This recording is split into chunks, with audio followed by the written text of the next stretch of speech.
ہمیں بتایا جا رہا ہے یہ نشانیاں ہم نے واضح کر دی ہیں ان لوگوں کے لیے جو سمجھ بوجھ رکھتے ہیں، اور وہی ہے جس نے آسمان سے پانی برسایا، پھر اس کے ذریعے سے ہر قسم کی نباتات اگائیں، پھر اس سے ہرے ہرے کھیت اور درخت پیدا کیے، پھر ان سے تہ بر تہ چڑھے ہوئے دانے نکالے، اور کھجور کے شگوفوں سے پھلوں کے گچھے پیدا کیے جو بوجھ کے مارے جھکے پڑتے ہیں، اور انگور،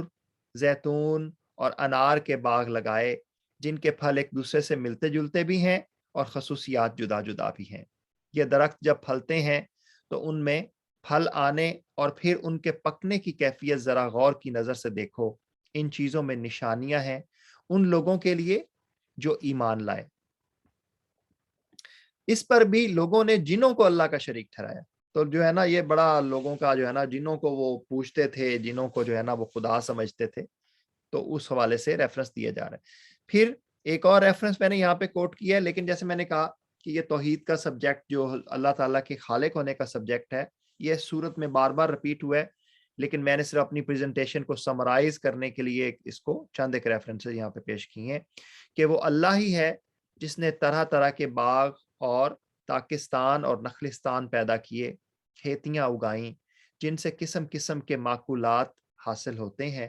زیتون اور انار کے درخت پیدا کیے جن کے پھل صورت میں مشابہ اور مزے میں مختلف ہوتے ہیں، کھاؤ ان کی پیداوار جبکہ یہ پھلیں، اور اللہ کا حق ادا کرو، یعنی کہ اللہ کی عبادت کرو جب ان کے فصل کاٹو، اور حد سے نہ گزرو، یعنی کہ ایک تو یہ ہے کہ آپ نے اللہ کی عبادت کرنی ہے، اللہ کا شکر ادا کرنا ہے، دوسرا وہ جو ایک آپ اس میں سے حصہ نکالتے ہیں فصل میں سے غریبوں کے لیے، وہ آپ ادا کریں، اور حد سے نہ گزرو کہ اللہ حد سے گزرنے والوں کو پسند نہیں کرتا۔ پھر وہی ہے جس نے مویشیوں میں سے وہ جانور، یہ یہاں پہ جو مویشی کا لفظ استعمال ہو رہا ہے انعام، یہ آیات نمبر 141 اور 42، یہیں سے اس سورت کا نام لیا گیا، جس نے مویشیوں میں سے وہ جانور بھی پیدا کیے جن سے سواری اور بار برداری کا کام لیا جاتا ہے، اور وہ بھی جو کھانے اور بچھانے کے کام آتے ہیں، کھاؤ ان چیزوں میں سے جو اللہ نے تمہارے لیے پیدا کی ہیں۔ تو پھر حضور صلی اللہ علیہ وسلم کے حوالے سے جی ایک یہ توحید کے حوالے سے میں نے ریفرنس کوٹ کی ہے اللہ تعالیٰ کے خالق ہونے کے حوالے سے، اور پھر نبی صلی اللہ علیہ وسلم کے حوالے سے ان کی نبوت کا ریفرنس یہاں پہ دیا جا رہا ہے، کیونکہ ان کو جو ہے وہ کفار مشرکین کہتے تھے کہ یہ تو ہماری طرح کے انسان ہیں، ہم کیسے مان لیں کہ یہ جو ہے نا وہ نبی ہیں۔ تو اس حوالے سے بتایا جا رہا ہے کہ اے محمد صلی اللہ علیہ وسلم ان سے کہو میں تم سے یہ نہیں کہتا کہ میرے پاس اللہ کے خزانے ہیں، نہ میں غیب کا علم رکھتا ہوں، نہ یہ کہتا ہوں کہ میں فرشتہ ہوں۔ اب حضور صلی اللہ علیہ وسلم جو ہے وہ خود کلیم کر رہے ہیں، اللہ تعالیٰ نے ان کی زبان سے یہ کہلوا رہے ہیں کہ وہ غیب کا علم نہیں رکھتے، میں تو صرف اس وحی کی پیروی کرتا ہوں جو مجھ پر نازل کی جاتی ہے۔ پھر ان سے پوچھو کیا اندھا اور آنکھوں والا دونوں برابر ہو سکتے ہیں؟ کیا تم غور نہیں کرتے؟ تو یہ جو ہے نا جی یہ نبی سارے کے سارے انسانوں کے درمیان سے انسانی وہ ہیں، تو ہمارے سے حوالے سے ان کی رینکنگ یا ان کا جو مقام ہے وہ عام انسانوں سے تو ہزار ہا کروڑ ہا گنا ڈفرینٹ ہے، لیکن اللہ تعالیٰ یہاں پہ بتا رہے ہیں کیونکہ حضور صلی اللہ علیہ وسلم کی ذات پہ اعتراض یہی تھا جی کہ یہ تو ہماری طرح کے انسان ہے، تو یہاں پہ انہوں نے یہی کہا جی کہ میں بھی کوئی فرشتہ نہیں ہوں، تمہاری طرح کا انسان ہی ہوں، بس اللہ کا نبی اور میرے اوپر وہی نازل ہوتی ہے۔ تو یہ مین میں نے سبجیکٹس جو ہیں وہ بیسیکلی زیادہ ان کی ڈیٹیل میں نہیں گیا، جیسے میں نے عرض کیا کہ یہ ایمانیات کے حوالے سے، آخرت کے حوالے سے بار بار جو ہیں وہ ریپیٹیشن آئی ہے اس صورت کے اندر، اور یہی اس صورت کا مین جو ہے نا وہ تھیم اور سبجیکٹ ہے۔ کچھ اور چھوٹے چھوٹے سبجیکٹس ہیں ان کو ہم بریفلی ٹچ کر لیتے ہیں۔ دنیا کی زندگی کے حوالے سے بار بار قرآن پاک میں بتایا گیا جی کہ یہ تو ایک کھیل تماشا ہے، حقیقت میں آخرت ہی کا مقام ہے ان لوگوں کے لیے بہتر ہے جو زیاں کاری سے بچنا چاہتے ہیں، یعنی کہ اپنی زندگیوں کو برباد نہیں کرنا چاہتے، اللہ کی عبادت میں اور صحیح کسی مقصد کے لیے گزارنا چاہتے ہیں۔ پھر کیا تم لوگ عقل سے کام نہ لوگے؟ یعنی کہ دنیاوی لائف ہے نا، اس کی کوئی خاص ورتھ نہیں ہونی چاہیے ایک مومن کی نظر میں۔ اب یہ ہے نا جی کچھ لوگ کہتے ہیں جی کہ ساڈے نال تے فلاں نے پیڑا کیتا، سانو کی فرق پیندا ہے؟ بھی فرق تو ہر ایک کو پڑتا ہے، تکلیف تو ہوتی ہے، اب آپ اس کو برداشت کیسے کرتے ہیں